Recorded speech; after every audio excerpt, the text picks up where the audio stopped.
ওকে, so আমি একটা video post করেছিলাম, একটা শর্ট ভিডিও পোস্ট করেছিলাম ইউটিউবে, যে কারোর কোনো টপিক যদি থাকে কমেন্ট করার বা জানার, তো আমি সেটার উপরে ভিডিও বানাবো তার নাম নিয়ে।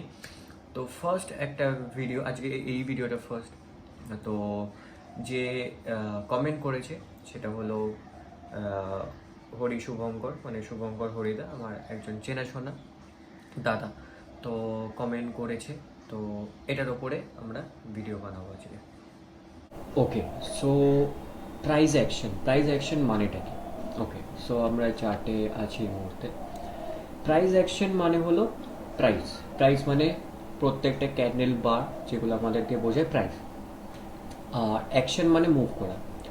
তো প্রাইস অ্যাকশন মানে হলো প্রাইস গিভ মুভমেন্ট করছে এই মুহূর্তে। ওকে, বাট প্রাইস অ্যাকশন আমাদের কি বলে? আমাদের একটা হয়তো মিথ আছে বা একটা আছে, প্রাইস অ্যাকশন মানে প্রেডিক্ট করে প্রাইস কোন দিকে ট্রাভেল করবে। এটা পুরোপুরি ভুল। কোনো কিছু প্রেডিক্ট করে না মার্কেটে যে কোন দিকে প্রাইস নেভিগেট করছে, কোন দিকে যাবে। অলওয়েজ ক্যান্ডেল বার, মার্কেট স্ট্রাকচার, এটা আমাদের একটা টুল দেয় যে মার্কেট এই মুহূর্তে কি করছে। এটা বলে না যে মার্কেট কোন দিকে যাবে বা প্রাইস কোন দিকে মুভ করবে। তো আমাদের কাজ হলো প্রাইস কোন দিকে যাবে গেস করা, ঠিক হোক ভুল হোক যাই গেস করা, বেসিস অন এই মুহূর্তে প্রাইস কি করছে। প্রাইস যদি এ বি সি ডি হয়, দেন হাই প্রবাবিলিটি আছে যে ই হতে হয়তো পারে। তো আমরা যদি দেখি, আমি অলওয়েজ প্রাইস অ্যাকশন আমি কি করে, আমি যখন আমি ট্রেড করি, তো আমি কি করে আমি দেখি যে প্রাইস কোন দিকে যাবে গেস করার। বিকজ অ্যাজ এ ট্রেডার আমাদের গেসই করতে হয় যে কোন দিকে যাবে, ওপরে না নিচে, যে কোনো একটা আমাদের গেস করতে হয়। তো চার্টে আসি, আমি অলওয়েজ হায়ার টাইম ফ্রেম থেকে স্টার্ট করি। আর যেহেতু আমি ফরেক্সে করি, আমি 4 আওয়ার টাইম আগে 1 ডে টাইম ফ্রেম দেখি যে 1 ডে টাইম ফ্রেমে কী হচ্ছে। 1 ডে টাইম ফ্রেমে যদি দেখি, আমি যখন ওপেন করি আমার মিড ডেতে, মানে 12টা 12:30 থেকে ওপেন মানে আমি ওপেন করি, আমি জাস্ট দেখি প্রাইস আগে কোনটাকে এক্সপেক্ট করেছে, হাই অর লো, ডে মানে 1 ডে ক্যান্ডেল। তো আমি যদি দেখি প্রাইস এখানে লোড এক্সপেক্ট করেছে, ঠিক আছে, লোড এক্সপেক্ট করে সুইং নিয়ে ওপরে কন্টিনিউ করছে, ঠিক আছে, এখানে কন্টিনিউ করছে। তো আমার ডাইরেকশন আমি পেয়ে যাচ্ছি যে প্রাইস, আমি যদি ট্রেড নিই আমি বুলিশ ট্রেড নেব, কারণ প্রাইস রেসপেক্ট করে গেছে। প্রাইস অলওয়েজ রেসপেক্ট করে, মানে এখানে রেসপেক্ট করেছে যে লো রেসপেক্ট করছে, তার মানে লো এ সাপোর্ট আছে, ডিমান্ড আছে, তো প্রাইস ওপরের দিকের জন্যে ট্রাভেল করতে চাইছে, বায়েরা পুশ করছে ওপরে। বাট এইখানে কোন কোন সিনারিওতে আমরা কোনো ট্রেড আর কি আমরা বা ট্রেড নেওয়া উচিত না, যেমন আমরা যদি দেখাই, আমি যদি দেখি এক সেকেন্ড, এরকম সিনারিওতে ট্রেড নেওয়া উচিত না, এরকম ডোজিতে। বিকজ আমরা যদি দেখি প্রাইস এই মুহূর্তে ভলাটাইল, ঠিক আছে, প্রাইস ডোজি কেন হয়, একটা বড় রেড ক্যান্ডেল হোক আর সেম একটা বড় যদি গ্রিন ক্যান্ডেল হয় তো ডোজি হয়, ঠিক আছে। সেম যদি আবার এখানে ওপেন হয় ক্লোজ হয়, এটাকে বলা হয় ডোজি, ঠিক আছে, বিকজ ইনডিসিশন। তো ওইখানে আমরা ট্রেড করতে পারবো না, আমি আমার কথা বলছি, বিকজ আমি ট্রেন্ড ছাড়া আমি ট্রেড করি না। আমি যখন ট্রেড করি আমি ট্রেন্ডের সাথে আমি ট্রেড করি। তো আমি যদি দেখি এখানে প্রাইস, আমি এটা বলছি না কাকে কি করতে হবে, আমি যেটা করি আমি সেটা বলছি। আমি এটা না যে আমি 1000টা জিনিস জানি, বাট হ্যাঁ প্রফিটেবল কয়েকটা জিনিস নিয়ে কী করে হতে হয় ওটা আমি শেয়ার করছি। তো এইখানে দেখলাম যে হায়ার টাইম ফ্রেমে, 1 ডে টাইম ফ্রেমে প্রাইস রেসপেক্ট করেছে লোকে, তার মানে প্রাইস হাইয়ের দিকে যাচ্ছে। তো আমার হয়ে গেল, দেন আমি 4 আওয়ার টাইম ফ্রেমে আসবো, জাম্প করব, সরি, আমি 4 আওয়ার টাইম ফ্রেমে এলাম, দেন দেখলাম প্রাইস কোন দিকে ট্রেন্ডে আছে। আমি কোনো লেভেলস বা কিছু বার করি না, যেহেতু আমি ট্রেন্ডে ট্রেড করি, আমি কোনো লেভেলস বার করি না, বিকজ আমি দেখলাম প্রাইস রেসপেক্ট করছে আর প্রাইস আপ ট্রেন্ডের দিকে যাচ্ছে। আর আমি যদি দেখি সিম্পল ডাও থিওরি,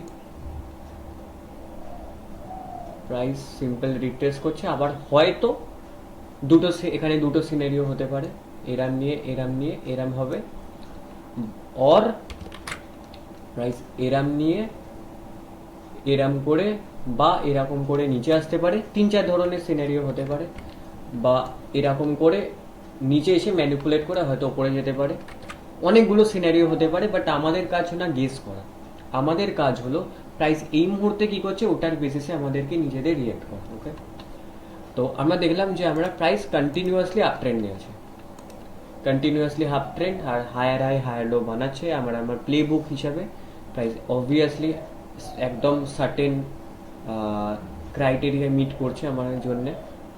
দেন আমি 1 আওয়ার টাইম ফ্রেমে আসি, 1 আওয়ার টাইম ফ্রেমেও দেখি কী হচ্ছে। যদি 1 আওয়ার টাইম ফ্রেমে দেখি প্রাইস কী করছে এই মুহূর্তে হালকা কারেকশন করছে, ঠিক আছে, হালকা কারেকশন করছে। যেহেতু আমি 5 মিনিটে ট্রেড নিই তো আমার কাছে কোনো ইয়ে নেই যে আমি বিয়ারিশ ট্রেডও নিতে পারি।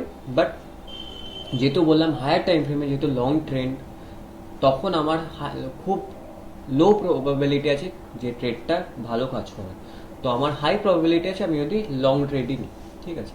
তো আমি দেখলাম এখানে প্রাইস একটা স্ট্রাকচার বানিয়ে এখানে একটা ডিস্ট্রিবিউশন মতো হয়েছে, ডিস্ট্রিবিউশন বানিয়ে নিচে প্রাইস ব্রেক করেছে, বাট দেন সঙ্গে সঙ্গে প্রাইস বাউন্স করেছে, ঠিক আছে। তো আমি বুঝতে পারছি বায়ার্সটা অলরেডি এখানে আছে, বাট যতক্ষণ না এই জায়গাটা ক্রস করছে নিচের দিকে ভাঙছে ততক্ষণ আমি শর্ট ট্রেড নেবো না, আমি নিলে লং ট্রেডই নেব, ঠিক আছে। তো এইটা আমাদের পেয়ে যাচ্ছি যে আমরা এখন মানে এই মুহূর্তে কী হচ্ছে। দেন 15 মিনিটে যাই, আমি 15 মিনিটে গিয়ে আমি জাস্ট দেখি এই মুহূর্তে প্রাইস কী করছে, বিকজ 5 মিনিটে 3টে ক্যান্ডেল, 15 মিনিটের একটা ক্যান্ডেল, তো ওখান থেকে অনেকটা ইয়ে পাওয়া যায়। আর দেন আমি 5 মিনিটে এন্ট্রি নিই। তো 5 মিনিটে এন্ট্রি আমি একদম খুব শার্প এন্ট্রি নেওয়া পছন্দ করি। শার্প এন্ট্রি মানে এটা না যেখান থেকে প্রাইস আমার ডাইরেকশনেই যাবে, শার্প এন্ট্রি মানে যেখানে স্টপ লস হিট হবে অর টার্গেট হিট হবে, যে কোনো একটা হিট হবে, সাইডওয়েজ যাবেই না মার্কেট। এইটুকুনি আমি গ্যারেন্টি দিচ্ছি, বিকজ আমার কাছে ট্রেডের স্যাম্পেল আছে। আমি কালকেই ট্রেড নিয়েছিলাম দুটো, ওয়েট আমি দেখাচ্ছি। 4টে ট্রেড নিয়েছিলাম, তার মধ্যে 4টের মধ্যে 2টো প্রফিটেবল, 2টো লস। ওকে, আর এই যে আমি একটা ট্রেড নিয়েছিলাম এখানে। কেন আমি এখানে লং ট্রেড নিলাম? প্রাইস এখানে একটা জোন বানানোর পর, এখানে ব্রেকআউট দেওয়ার পর, এখানে একটা রেঞ্জ ব্রেকআউট দেওয়ার পর এখানে একটা স্ট্রং মুভমেন্টামের সাথে ব্রেক করেছে, দেন আবার একটা স্ট্রং এই ক্যান্ডেল বার। ওকে, দেন আমি ট্রেড নিয়েছিলাম, আমি একটু তাড়াহুড়ো হয়তো করে ফেলেছিলাম, আর আমি তার কিছুক্ষণ আগে আমি মার্কেটে ঢুকেছিলাম, তো একটু হয়তো ওটা, বাট ঠিক আছে, এটা হতে পারে। আমি এইখানে ট্রেড নিয়েছিলাম, ফার্স্ট ট্রেড এখানেই ছিল, ফার্স্ট ট্রেড আমি এখানে নিয়েছিলাম। আর সব থেকে বোকামোর কাজ করেছিলাম আমি বলছি, আমি এখানে ট্রেড নিয়েছিলাম লং ট্রেড, বিকজ আমি দেখতে পাচ্ছিলাম প্রাইস রেসপেক্ট করছে। আমি এখানে লং ট্রেড নিয়েছিলাম আর আমার স্টপ লস ছিল এইখানে আমার স্টপ লস ছিল একদম উইকের 1 পিপস মতো নিচে। বাট প্রাইস যখন এর নিচে আমি দেখছিলাম এইখানে চলে এসে, আমি হয়তো তখন অ্যাডাপ্ট করতে পারিনি আমি মার্কেট, বিকজ আমি ফার্স্ট ট্রেড, এটা আমি ভয়ের সাথে আমি এক্সিট করে দিয়েছিলাম। বাট দেন আমি আমার সঙ্গে সঙ্গে এক্সিট করার পরে আমি সঙ্গে সঙ্গে এই ক্যান্ডেলে এন্ট্রি নিয়েছিলাম। সেম ভুল আমি আবারও করেছি। আমি এখানে এন্ট্রি নেওয়ার পর এই ক্যান্ডেল যাওয়ার পর আমার স্টপ লস অলওয়েজ, আমি যে ক্যান্ডেলের এন্ট্রিতে নিই আমি তার নিচে স্টপ লস লাগাই। তো লস হলে ছোট হবে, প্রফিট হলে বড় হবে। হওয়ার পর আমি এই ক্যান্ডেলে ক্লোজ করেছিলাম, সেটা আমার সব থেকে বড় বোকামো ছিল, বিকজ তখন কাজ করছিল না, আমি ক্লোজ করে দিয়েছিলাম। আমি ভাবছিলাম যে প্রাইস যদি রিভার্স করে যদি মার্কেটে চলে যায়, হয় স্টপ লস হয় রিভার্স, যে কোনো একটা। তো আমি এখানে স্টপ লস, এখানে মানে আমি স্টপ লস বলছি, আমি এখানে এক্সিট করলাম। দেন প্রাইস এইখানে এলো আমার এন্ট্রির কাছে, দেন প্রাইস র্যালি, ঠিক আছে। তো এটা আমার স্ট্রং এন্ট্রি ছিল, আর ঠিক আছে আমি হোল্ড করতে পারি, আমার দোষ এটা, মানে খুব বাজে আমি জানি। এইটা ফার্স্ট ছিল। দেন সেকেন্ড, আমি আবারও লং ট্রেড নিয়েছিলাম।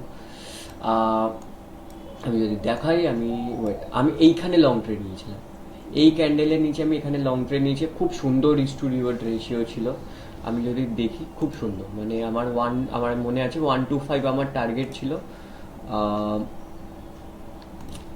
এইখানে আমার টার্গেট ছিল, এটা আমার স্টপ লস ছিল, এখানে স্টপ লস, আর 125 আমার টার্গেট ছিল। Decent risk to reward ratio 1:5 কাছাকাছি।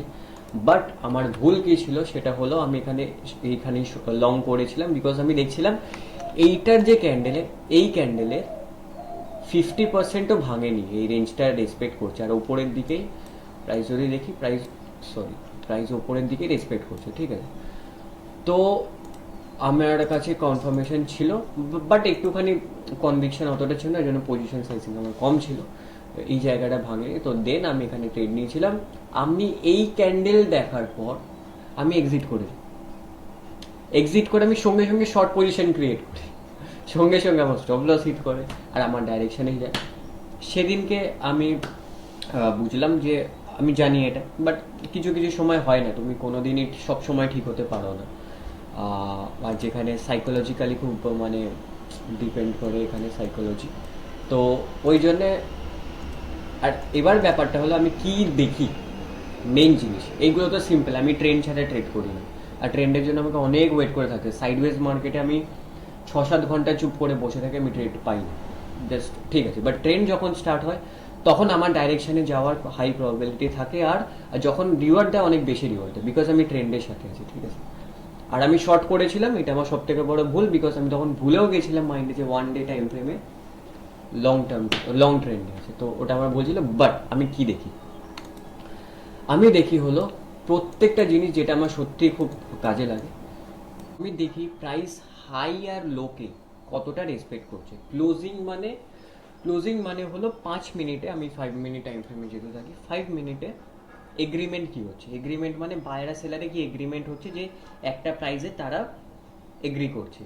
যেমন দেখি প্রাইস এখানে এগ্রি করছে এই দামে 189.967, 5 মিনিটের জন্য এগ্রি করলো যে এই দামে প্রাইস ক্লোজ করবে, ঠিক আছে, সিম্পল। ক্লোজিং এর মানে হলো এটা।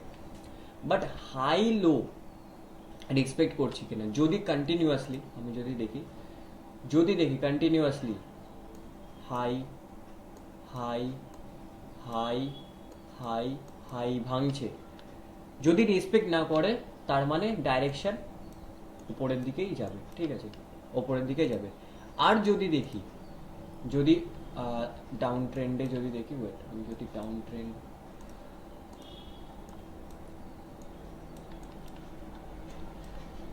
এইখানে যদি দেখি প্রত্যেকটা ক্যান্ডেল, আমি যদি দেখি প্রত্যেকটা ক্যান্ডেল যদি বিয়ারিশ থাকে, প্রত্যেকটা ক্যান্ডেল যে স্ট্রং বিয়ারিশ ক্যান্ডেল যদি লোকে রেসপেক্ট না করে, দেন এখানে লো রেসপেক্ট করেনি, আবার পুল ব্যাক হয়ে দুটো হায়ার লো বানিয়ে দেন আবার নেক্সট লো পরের লোয়ের থেকে নিচে, তো ওইখানে আমাদের শর্ট অপরচুনিটি অলওয়েজ দেখা উচিত। আর কোনো পুল ব্যাকে এন্ট্রি নেওয়া উচিত, যেমন এই একটা পুল ব্যাক, শার্প পুল ব্যাক, এখানে এন্ট্রি নেওয়া উচিত আমাদের।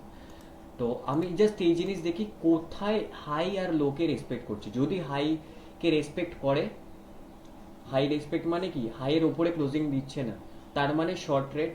আর যদি দেখি লোকে রেসপেক্ট করছে না, মানে লোকে রেসপেক্ট করছে মানে এটা লো রেসপেক্ট করছে, এর লো এর নিচে আসছে না, আবার এই লো এর নিচে আসছে না, তার মানে আমরা বুলিশ ট্রেডের জন্য যাব, ঠিক আছে। তো সিম্পল জিনিস আমি দেখি, আর এটা আমার কাজের জন্য খুবই কাজ দেয়। প্রাইস অ্যাকশন এটাকেই বলে, যে প্রাইস রেসপেক্ট করছে কি করছে না। যেখানে রেসপেক্ট করছে না ওই দিকে ট্রেড নেওয়া উচিত, আর যেদিকে রেসপেক্ট করছে ওই দিকে স্টপ লস লাগানো উচিত, সিম্পল। তো এটাই আমার প্রাইস অ্যাকশন, আমি যেটুকুনি জানি আমি এইটুকুনি বললাম। তো হয়তো শুভঙ্কর হরিদার হয়তো হেল্প হবে, তো আমাকে জানিও তোমার কতটা কি ইয়ে হচ্ছে, বিকজ আমি এটা আমার মনে হয় এটা আমার কাজে লাগে, তো আমি এই জন্য আমি শেয়ার করলাম, আমাকে তুমি বলেছিলে কমেন্টে, তাই। আর হ্যাঁ, আর যখন মার্কেট চপি থাকবে, যেমন এখানে মার্কেট চপি আছে সাইডওয়েজ, ঠিক আছে, এখানে কোনো কিছু কাজ করবে, এখানে হাই লো কেউ রেসপেক্ট করবে না। রেসপেক্ট তখনই করবে ট্রেন্ডে, ওই জন্য আমি ট্রেন্ডে ট্রেডিং করি। যখনই দেখি ট্রেন্ডে রেসপেক্ট করছে, আমি সেইখানে আমি যদি ঢুকি, আমার রিস্ক টু রিওয়ার্ড রেশিও বা আমার রিওয়ার্ড অনেক বড় থাকে আর রিস্ক খুবই কম থাকে, ঠিক আছে। তো এটাই।